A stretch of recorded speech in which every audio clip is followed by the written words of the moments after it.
ini parpol sebagai pilar demokrasi yang akan dipandu bersama dengan rekan Dede. Silahkan rekan Dede.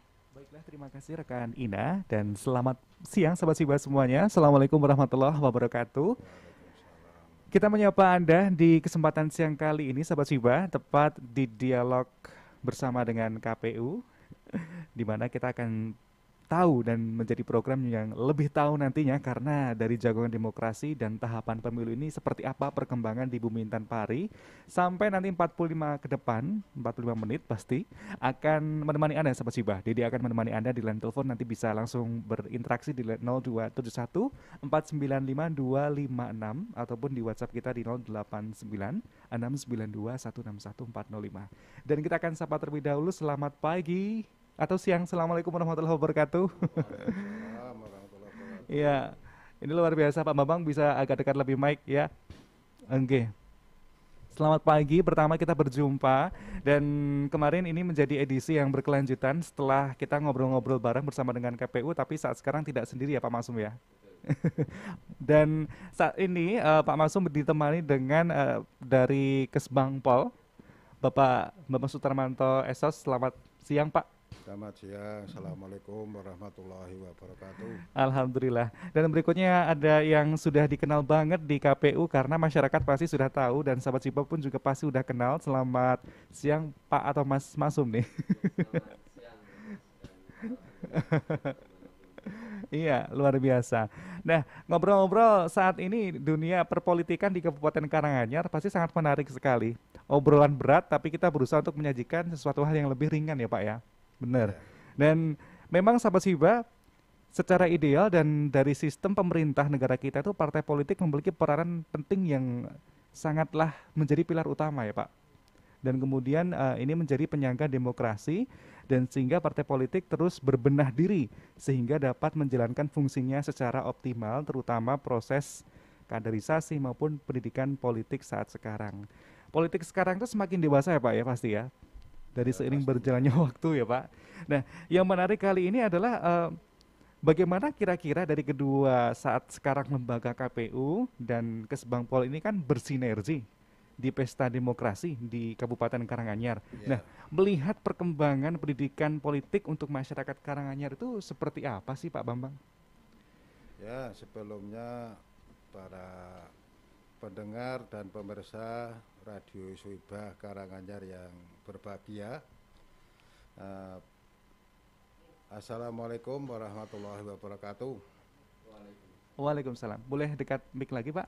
Mencikapi tentang pendidikan dan perkembangan politik di khususnya di Kabupaten Karanganyar sampai dengan saat ini ada 16 Mhm. partai politik yang terdaftar di Kabupaten Karanganyar. Iya. Ya, ke-16 itu antara lain satu PKB, Gerindra, PDI Perjuangan, Golkar, Nasdem, Mhm. Garuda, Berkarya, PKS, Perindo, P3, PSI, PAN, Hanura, Demokrat, PBB, PK dan PKPI. Iya. Dari ke-16 partai politik yang ada di Kabupaten Karanganyar ini ada 7 diantaranya adalah partai politik pemenang pemilu Mhm. 2019. Iya. 2019 yang mendapatkan kursi di DPRD Kabupaten Karanganyar. Mhm.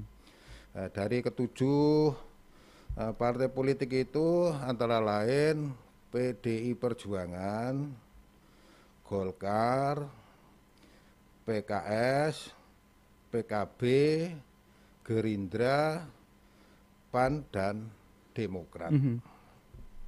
Dan selama penyelenggaraan pesta demokrasi, partai politik di Kabupaten Karanganyar saling menjaga, Berarti harus seimbang ya Pak ya? seimbang, Aha. menjaga eh, etika berpolitik. Aha. Nah, alhamdulillah ini terjaga kondusif dengan Mhm. baik satu sama lain dan berjalan aman, Mhm.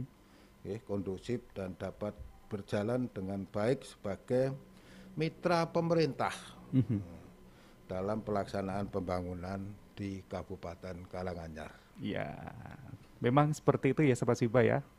2019 tidak terasa, 5 tahun sebentar lagi ya Pak periodenya. Betul.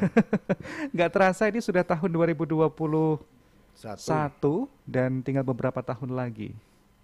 Ya. Dan baik Sobat Siba, kalau berkenan dengan Pak Maksum sendiri, dari potret partai politik di Kabupaten Karanganyar sejauh ini seperti apa Pak potretnya? Iya, terima kasih Mas. Jadi kaitannya dengan potret partai politik di Kabupaten Karanganyar, kami dari para penyelenggara pemilu Ya. memaknai partai politik itu menjadi peserta pemilu Mhm. dalam hal penyelenggaraan pemilihan umum, yang mana ini menjadi sebuah aturan main bersama dalam hal menjalankan proses demokrasi Iya, iya. Indonesia, dan lebih khusus ini di Kabupaten Karanganyar. Mhm.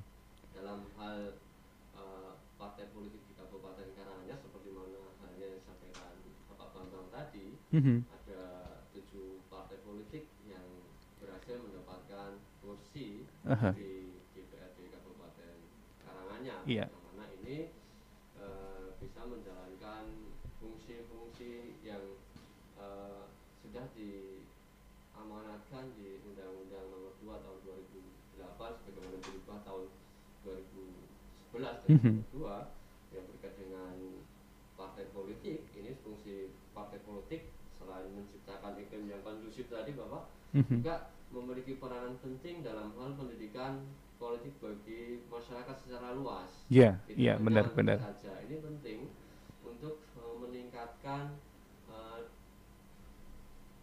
demokratisasi Mhm, di mhm. level Kabupaten Karanganyar ini. Betul. Ya, dan 7 partai politik ini juga berhak ya Bapak ya mendapatkan daya dukung dari pemerintah dalam hal peningkatan pendidikan politik Mhm, mhm. untuk masyarakat Kabupaten Karanganyar. Iya. Nah, kami sebagai penyelenggara pemilu, maka pasca penyelenggaraan pemilihan umum 2019, Ya. yang mana ada menghasilkan 7 partai politik itu, dalam hal berkoordinasi untuk menuju tahun 2024 pun juga kami membuka untuk seluas-luasnya, Mhm. terutama dalam hal kaitannya seluruh partai politik. Mhm. Seluruh partai politik itu kan pendaftarannya untuk mendirikan partai politik itu kan di Kementerian Kehakiman. Mhm, mhm. Namun dalam hal kepesertaan pemilu ini harus melewati proses verifikasi di KPU Republik Indonesia, nanti akan diturunkan sampai tingkat kabupaten. Iya. Nah, untuk di Kabupaten Karanganyar, harapannya dengan adanya daya dukung dari pemerintah dan menuju tahun 2024 ini, partai politik untuk bergegas dan bersiap diri karena sebentar lagi sudah memasuki tahapan pemilu tahun 2024, yang mana pemilu tahun 2024 ini mungkin berbeda dengan pemilu-pemilu sebelumnya. Dan dalam satu waktu ada mungkin 7 pemilihan. Jadi kalau pemilu legislatif itu ada DPRD provinsi, DPRD RI, DPD, ditambah presiden, wakil presiden. Iya. Di tahun 2024 juga memilih bupati dan memilih gubernur. Dalam Ini betul, 1 Pak, berarti? tahun. Wah, luar biasa ya. Itu Berarti ya, dalam berarti ya. hal Betul. Partai politik, karena ini sebagai pilar demokrasi, sebagai amanat konsep dari sistem politik Indonesia yang proses politikal, dan partai politik salah satu pilar untuk tegaknya demokrasi. Karena demokrasi bisa berjalan kalau partai politik juga memiliki daya dukung dan fungsi yang optimal Iya. dalam hal peningkatan partisipasi masyarakat maupun anggotanya dalam hal menjaga konstitusi persatuan dan kesejahteraan untuk masyarakat dan berbangsa Betul. kita ini. Nah, artinya apakah ini sebuah tantangan di pesta demokrasi di tahun 2024, karena seyogyanya yang sebelumnya luas dari pemilihan terutama masyarakat nih bingung, ataupun saya sendiri Pak mengalami ketika dimasuk bilik sendiri pemilihan dari DPRD provinsi kemudian daerah, ini masyarakat perlu diedukasi seperti itu ya, karena kemarin hanya list nama saja ya Pak ya, kalau sebelumnya kan ada foto seperti itu. Kemarin ada foto nggak sih Pak? Ya, kalau Ada ya? Ada. Jadi Ada ya? DPD secara undang-undang itu menyantumkan foto Iya. DPD dan presiden ya. Presiden juga ada foto. Iya, Tapi aha. kalau yang legislatif, Nah. DPR, di tingkat DPRD kabupaten itu nomor urut dan Hanya list nama ya Pak Bambang ya? itu Iya. sesuai dengan, Mhm. undang-undang. Nah, lantas Pak Bambang, hal yang menarik saat ini adalah dari edukasi Pak. Masyarakat perlu diedukasi. Dan terkait pendidikan politik saat sekarang, bagaimana dukungan pemerintah dari dalam pendidikan politik itu sendiri Pak Bambang?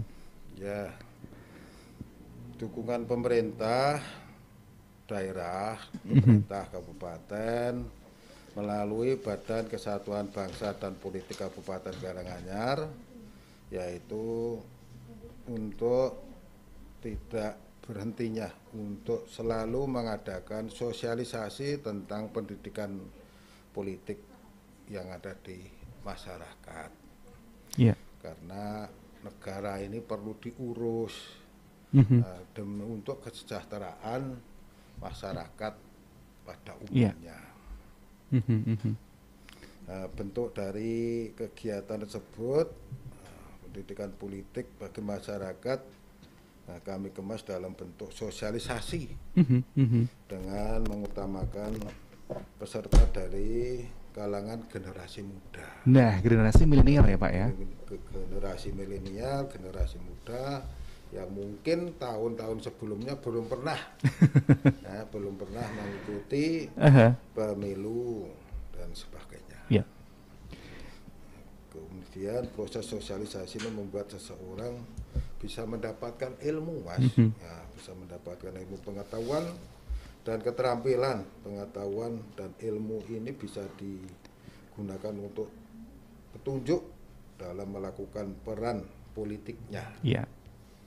Selain itu, seseorang juga bisa mengerti tentang nilai dan norma, nilai dan norma kehidupan yang berlaku di masyarakat. Iya. Artinya adalah Pak Masum dan Pak Bambang, ada sebuah tantangan sendiri bagi mungkin generasi yang saat nanti tahun 2024 baru nyoblos di usia baru saja 17 tahun. Nah, ini ada teknik dari sistem sosialisasi sendiri dengan adanya medsos saat sekarang atau gimana sih Pak Maksum? Iya, untuk menuju penyelenggaraan pemilu 2024 ini Iya. memang harus terbangun atau sengkuyung bersama menuju suksesnya penyelenggaraan pemilihan umum 2024, termasuk penyelenggara, termasuk pemerintah di sini Iya. Kesbang maupun partai politik yang memiliki fungsi sebagai institusi untuk melakukan pendidikan politik. Iya. Karena secara amanat Undang-Undang 2 tahun 2011 ini kan juga partai politik itu fungsinya meningkatkan partisipasi ya politik dan memiliki fungsi pendidikan politik, yang mana pendidikan politik itu tidak sekedar menyalurkan suara aspirasinya saja, namun ini proses pembelajaran dan pemahaman tentang hak dan kewajiban serta tanggung jawab sebagai warga negara dalam kehidupan berbangsa dan bernegara. Ini kan sungguh ideal sekali. Nah, kami di dalam penyelenggara pemilu akan menerapkan menjalankan pendidikan demokrasi, terutama bagi pemilih, yang mana itu menjadi segmen untuk peningkatan partisipasi. Setelah partisipasi peserta ini adalah partai politik maupun para calon, dan ini juga partisipasi dari pemilih, ya, ini adalah warga masyarakat, warga negara Indonesia yang sudah memenuhi syarat sebagai pemilih. Dan kebetulan di Indonesia ini mendapatkan bonus demografi dalam segi usia, kita cukup banyak kelompok milenial. Ini kan memudahkan juga ya. Memudahkan juga, dan ini menjadi potret demografi kita. Jadi secara strategi dalam hal sosialisasi, maka seperti yang saya sampaikan Pak Bambang tadi, kelompok milenial itu menjadi segmen yang strategis di dalam peningkatan partisipasi, baik partisipasi politik, ya ini kaitannya dengan kesadaran berpolitik maupun partisipasi berdemokrasi di dalam nanti dalam hal penyertaan sebagai hak sebagai warga negara, sebagai pemilih maupun hak nanti dalam hal penyelenggaraan pemilihan umum. Maka perlu support ke arah ke sana. Yeah. Nah, strateginya maka kita menggunakan style-style anak muda. Itu hal wajar karena ketika segmennya adalah milenial, maka kita menyesuaikan frekuensi apa yang menarik bagi kelompok milenial. Nah, ini caranya, tekniknya Cara beda tekniknya juga, bisa itu. melalui contoh katakanlah anak milenial sekarang itu familiar dengan media sosial. Nah, Maka kita hadir di sana. Ya. Nah, kan gitu. Kita hadir di sana dengan sejumlah konten dan sebagainya. Harapannya apa? Agar masyarakat terutama kelompok milenial ini bisa mendapatkan informasi, ya kan? Dan setelah dapat informasi, maka menumbuhkan sebuah kesadaran. Nah, setelah ada sebuah kesadaran, harapannya dia akan terlibat aktif di dalam agenda-agenda kepemiluan, entah sebagai posisinya sebagai peserta pemilu, ya anggota partai politik, kan bisa saja 17 tahun juga berhak sebagai anggota politik ketika dia berminat sebagai anggota partai politik, atau mungkin sebagai penyelenggara. Nanti dalam hal rekrutmen penyelenggaraan pemilu ini juga butuh rekrutmen yang cukup besar tingkat KPPS, ya tingkat TPS itu kan 7 orang kali berapa di Kabupaten Karanganyar, maka butuh SDM yang baru, yang handal, ya kan, yang sudah fresh, yang mampu untuk menjalankan agenda kepemiluan. Nah, ini perlu sengkuyung bersama termasuk dengan Kesbang yang mana sebagai leading sektor di pemerintahan, kebetulan Bapak Bambang, untuk melakukan kesadaran demokrasi dan politik. Nah, ini dengan partai politik, dengan peserta pemilu, dengan pemerintah kabupaten, termasuk dengan penyelenggara pemilu, ini nanti menuju 2024 kita bersama-sama melakukan pendidikan demokrasi dan politik, begitu. Ya. Betul. Nah, Pak Bambang, kalau secara garis besar demokrasi yang ada di Kabupaten Karanganyar ini, Pak, dari saat sekarang perpantauan dari Kesbangpol itu sendiri, bagaimana Pak antusiasnya menyambut di tahun 2024 itu sendiri di Kabupaten Karanganyar? Sudah ada semangat atau mungkin seperti apa? Seperti itu, Pak, dilihatnya. Untuk saat ini ya baru persiapan, persiapan untuk menuju ke pemilu. Ya, untuk partisipasi masyarakat itu di tahun 2014 itu ada yang perempuan, pemilih perempuan itu ada 79,97%. Cukup tinggi ya Pak? Ya lumayan, alhamdulillah. Yang untuk pemilih laki-laki itu ada 75,84%. Itu di tahun 2014 loh Mas. Nah, trennya untuk tahun 2019 ini alhamdulillah partisipan masyarakat atau pemilih itu lebih meningkat. Karena dibanding tahun 2014 itu ada kenaikan persentase yang perempuan itu ada 83,41%, yang pemilih laki-laki itu ada 82,04%. Wah.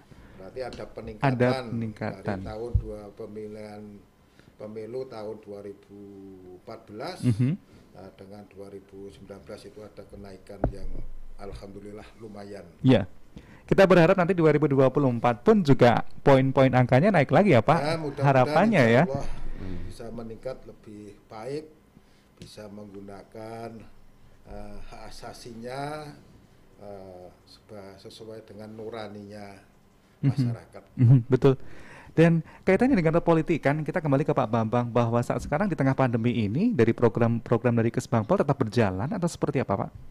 Ya, dalam kondisi pandemi ini Mas, ya terus terang saja mungkin karena ada refocusing dari kegiatan-kegiatan yang mengumpulkan orang banyak, itu sangat dibatasi. Tapi mungkin bisa melalui media-media lain, ya, lewat konten-konten lain mungkin untuk memberikan sosialisasi. Zaman sekarang kan zaman IT ya. Jadi semuanya lebih mudah, lebih mudah untuk dijangkau tidak perlu mengumpulkan massa, tidak perlu mengundang massa, tapi apa yang dicita-citakan oleh dari pemerintah sebagai untuk memfasilitasi semua kegiatan itu bisa berjalan dengan baik. Ya, ya, benar-benar.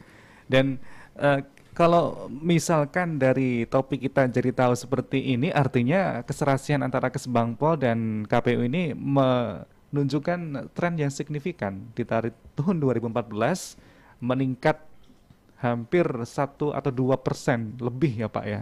Ya. Seperti itu, keserasiannya berarti bagus ya di Kabupaten Karanganyar. Nah, melihat saat sekarang nih, menurut dari Pak Maksum sendiri, keserasian saat ini itu juga perlu ya Pak ya dari antara Kesbangpol dan terutama dari KPU sendiri, dari generasi milenial. Nah, yang susah ini yaitu bagi generasi-generasi yang mungkin kurang tahu atau belum tahu IT ini seperti apa. Ini tantangan kan? Ya, ini di segala sektor pasti ada tantangan ya, termasuk segmented dalam hal kelompok usia. Nah, benar. Dan tingkat partisipasi ini kami menyadari tidak serta-merta itu keberhasilan satu lembaga saja ataupun satu institusi saja. Namun ini berkat kerja bareng baik penyelenggara, pemerintahan kabupaten maupun peserta. Kita juga tidak bisa menafikan fungsi partai politik itu juga salah satunya peningkatan partisipasi, betul nggak Pak? Jadi menggerakkan pemilih datang ke TPS itu juga partai politik saya yakin juga ikut terlibat. Ya. Entah dengan model seperti apa, pasti punya cara masing-masing. Tapi kami sebagai penyelenggara juga punya norma yang kami lakukan dalam hal peningkatan partisipasi, termasuk pemerintah kabupaten.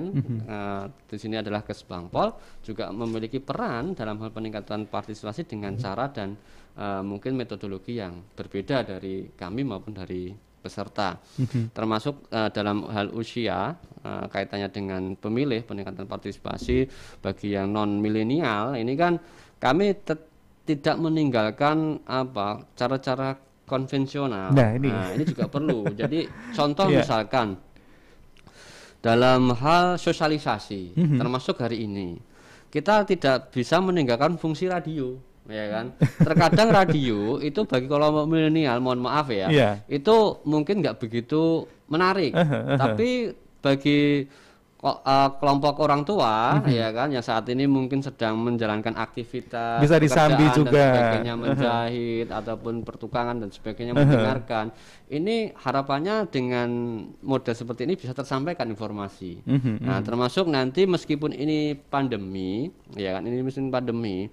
Kami juga akan mencetak beberapa media sosialisasi. Contoh misalkan leaflet, poster dan sebagainya. Ini juga meskipun dari segi strateginya kalah mungkin dari milenial, tapi ini menjadi bukti bisa untuk disampaikan dari pihak ketiga keempat kepada segmen yang tadi. Jadi bisa disampaikan agen sosialisasi ataupun kelompok yang sekiranya mendapat informasi itu bisa menularkan informasi berikutnya kepada orang lain ataupun tetangga ataupun keluarganya. Ini getok tularnya di situ Mas. Jadi tidak serta-merta langsung segmennya hanya untuk milenial saja, tapi yang namanya sosialisasi itu kan adil dan setara. Jadi semua harapannya masyarakat bisa mendapatkan informasi, tidak ada distorsi informasi.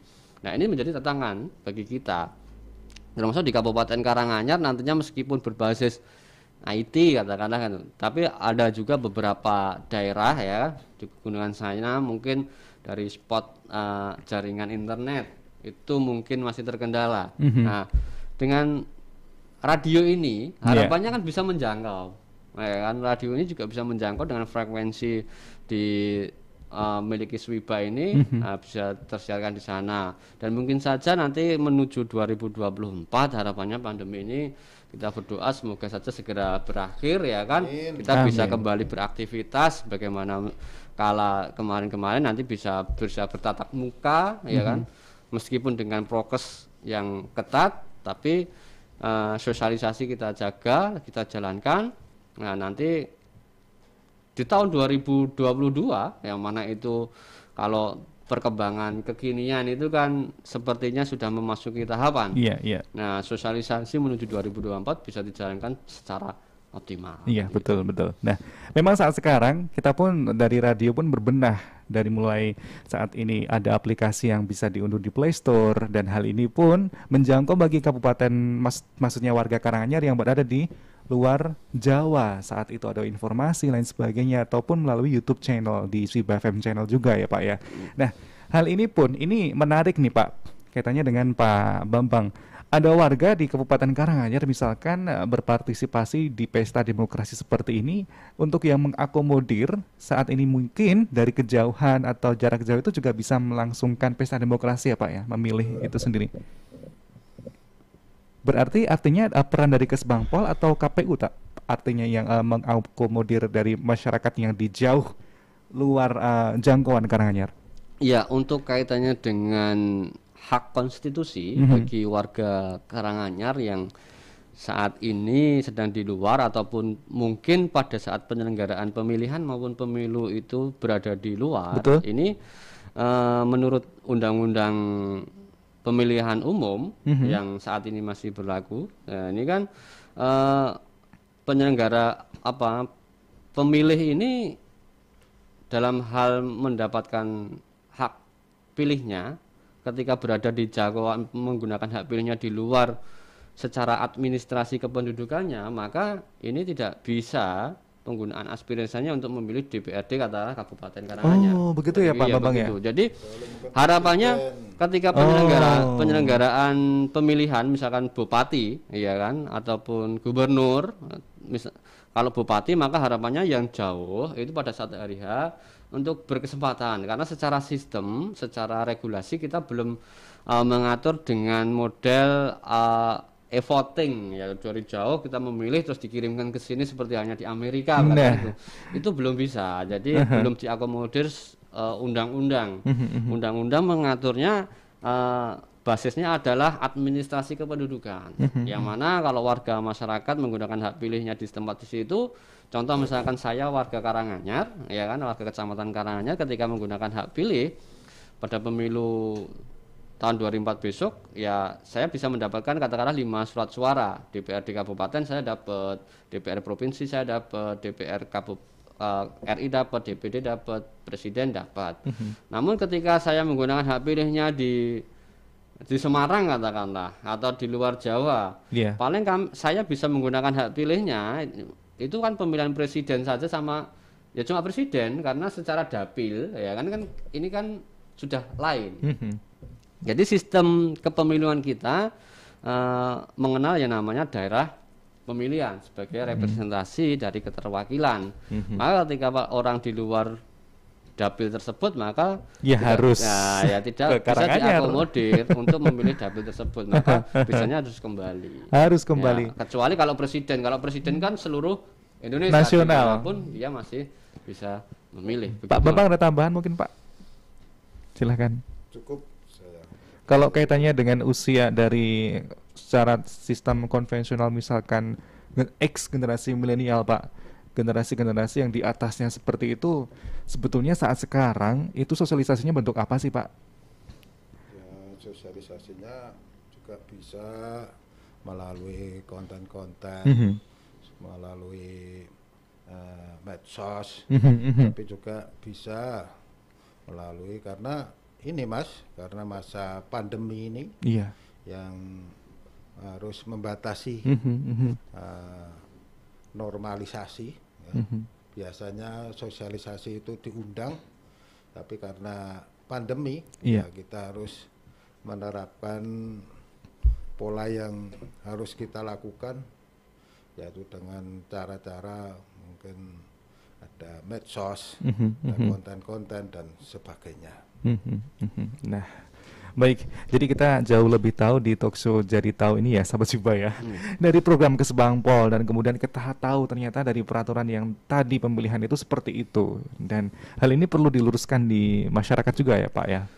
Betul. Jadi ini kan salah satu juga peran dalam revitalisasi fungsi partai politik. Jadi memang partai politik ya sebagai pilar demokrasi ya, juga memiliki peran penting dalam hal peningkatan partisipasi dengan jalur pendidikan politik bagi anggota dan masyarakatnya. Jadi keberhasilan partisipasi ini jelas tidak hanya domain dari pemerintah kabupaten, ini Kesbah maupun penyelenggara pemilu KPU maupun Bawaslu, tapi partai politik punya fungsi Mas dengan adanya agenda pagi hari ini ya kan, harapannya dengan talk show bersama Kesbang ini partai politik terutama yang mendengarkan ya, harapannya gitu. Jadi itu juga bisa memiliki kesadaran, jadi tidak sekedar orientasi untuk mendulang suara ya, tapi mendorong partisipasi ibaratnya paling gampangnya adalah mencerdaskan kehidupan bangsa. Proses pembelajarannya juga dilalui karena membangun etika iklim berdemokrasi ini kan menjadi agenda bersama. Jadi jangan sampai muncul etika yang tidak baik, terutama dalam hal menerapkan etika politik berdemokrasi di Kabupaten Karanganyar. Tapi kalau misalkan Pak Bambang tanya, sekarang kan dari beberapa evaluasi yang ada berarti Kabupaten Karanganyar termasuk etika demokrasi dari parpol masyarakat aman ya Pak ya? Aman, alhamdulillah aman, kondusif, baik. Dan karena pun juga semua bersinergi dari keamanan, dari penyelenggaraan partai politik, peran penting juga seperti itu. Nah, lantas dari beberapa wilayah yang ada, misal dari jangkauan-jangkauan misalkan 4J seperti itu, apakah ada tantangan juga sih Pak? Dari apa yang mungkin sosialisasi sekarang sampai saat ini pesta demokrasi seperti itu Pak? Ya, kalau di 4C saya kira tidak ada tantangan, semuanya hampir bisa menjangkau dan bisa dijangkau, baik itu dari penyelenggara pemilu atau KPU, dari pemerintah kabupaten juga. Semua sudah siap untuk ready di tahun 2024 nanti. Insya Allah mudah-mudahan siap ready dan tidak ada hambatan. Amin, itu harapan kita Pak sebagai masyarakat. Bisa menyelenggarakan pesta demokrasi dengan baik dan aman.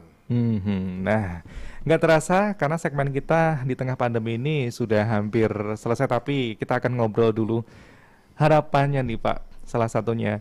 Dan sebelum dari kegiatan pemilu saat sekarang, ada tambahan mungkin dari KPU, Pak Maksum, sebelum kita ke closing. Ya. Kegiatan KPU menjelang 2024 ini apa? Ya, kegiatan KPU untuk menjelang 2024 itu yang utama saat ini adalah pendataan pemilih berkelanjutan, itu selalu kami gulirkan ya.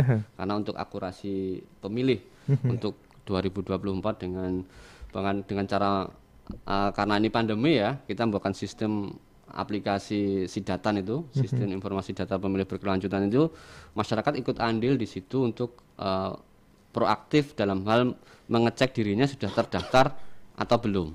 Termasuk partai politik menyampaikan kepada konstituennya maupun kepada fungsionaris maupun anggotanya agar bisa ikut andil dalam mengawal dan memonitor terdaftar atau belum sebagai pemilih, karena itu menjadi hal untuk kesuksesan 2024. Selain itu nanti kami juga berbenah juga dalam hal penataan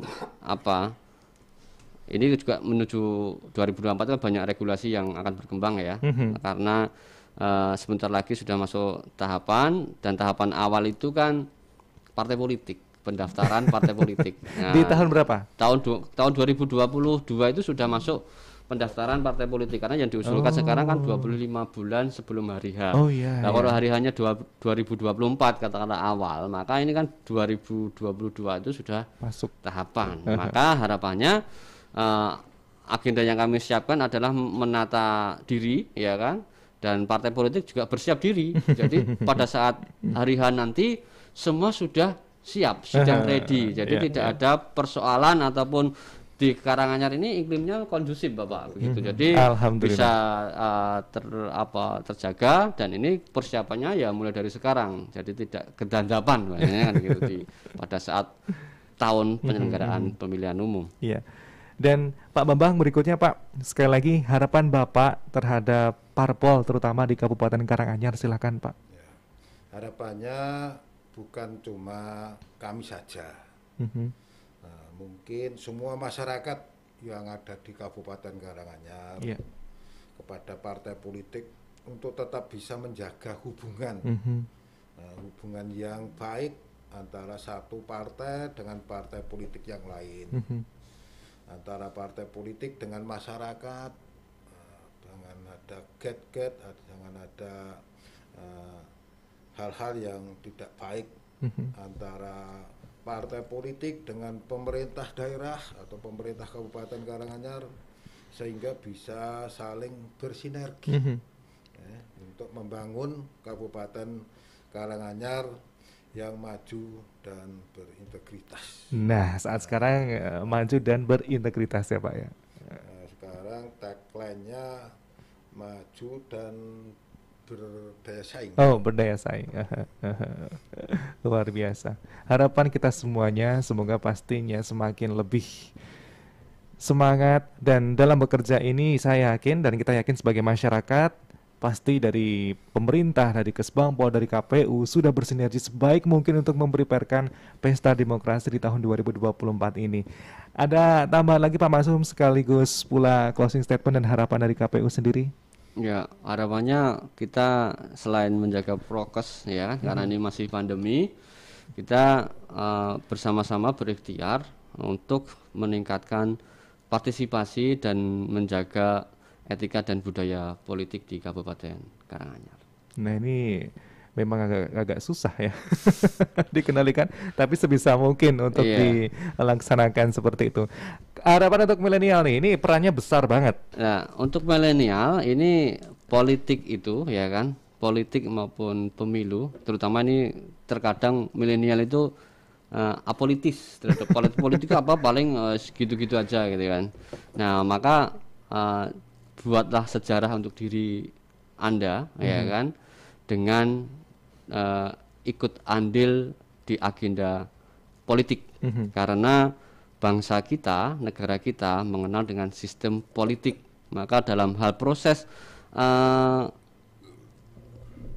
berbangsa dan bernegara, ini politik punya andil besar. Jadi jangan sampai buta akan politik. Terima kasih. Sebelum closing, itu ternyata ada pertanyaan dari masyarakat. Boleh kita singgung sedikit? Boleh. Boleh ya. Ini saat ini sudah ada beberapa parpol yang muncul, dan kapan tahapan pendaftaran dan verifikasi parpol untuk pemilu 2024 dimulai? Ini tadi sudah disinggung awal. Betul. Silakan diulang, monggo Pak Bambang dulu atau? Ya, terima kasih. Ini memang sudah mulai pemanasan partai politik itu seharusnya gitu ya. Jadi mulai berbenah, terutama perubahan SK kepengurusan dan sebagainya, ini sudah mulai perubahan, termasuk pendataan anggota. Kaitannya dengan agenda kepemiluan, berdasarkan perkembangan regulasi yang ada di Senayan ya kan, bahwa saat ini KPU RI telah melakukan considering, yang mana ini secara tahapan dimungkinkan. Jadi secara regulasi ini kan belum dituangkan dalam peraturan KPU. Namun usulan kaitannya dengan 25 bulan ini kelihatannya sudah diakomodir untuk bisa ditetapkan sebagai tahapan penyelenggaraan pemilu tahun 2024. Kalau melihat hitungannya seperti itu, maka nanti di tahun 2022 mungkin sudah bisa dimulai dengan pendaftaran partai politik. Jadi hitungannya kira-kira di awal tahun ini kami sudah melakukan sosialisasi, dan kemungkinan nanti di pertengahan tahun 2022 itu partai politik KPU akan membuka pendaftaran partai politik peserta pemilu tahun 2024. Nah, itu pendaftarannya di KPU RI sana. Dan nanti yang melakukan verifikasi faktual itu KPU Kabupaten. Verifikasi faktual maupun verifikasi administrasi kan gitu kan. Iya, benar. Seperti itu. Terima kasih kami ucapkan kepada Pak Bambang dari Kesbangpol dan Pak Maksum, terima kasih banget. Nanti lain kesempatan bisa berjumpa lagi di talkshow Jadi Tahu ini ya Pak ya. Kita jadi tahu, masyarakat jadi tahu di tengah pandemi ini saat ini kita harus selalu mentaati protokol kesehatan karena kita jaga jarak juga sahabat Siba ya. Bagi Anda yang menyaksikan di live YouTube kami terima kasih sekali. Dan bagi Anda yang mendengarkan melalui 96,3 FM juga terima kasih, serta yang memberikan pertanyaan nanti akan disambung lagi di lain kesempatan. Dan akhirnya sahabat Siba, berikut tadi talkshow Jadi Tahu pada kesempatan pagi menjelang siang ini bersama dengan KPU beserta pula dari Kesbangpol Kabupaten Karanganyar, dan akhirnya selaku kerabat kerja yang bertugas undur diri, penasihat Dewan Pengawas LPPL Sviba, penanggung jawab Direktur LPPL Bahtiar Syarif, dan berikut juga pengarah siaran Nami Supadiatmi SE, pembawa acara Dede. Kita akan kembali ke rekan Ina. Sekian, wassalamualaikum warahmatullahi wabarakatuh. Waalaikumsalam.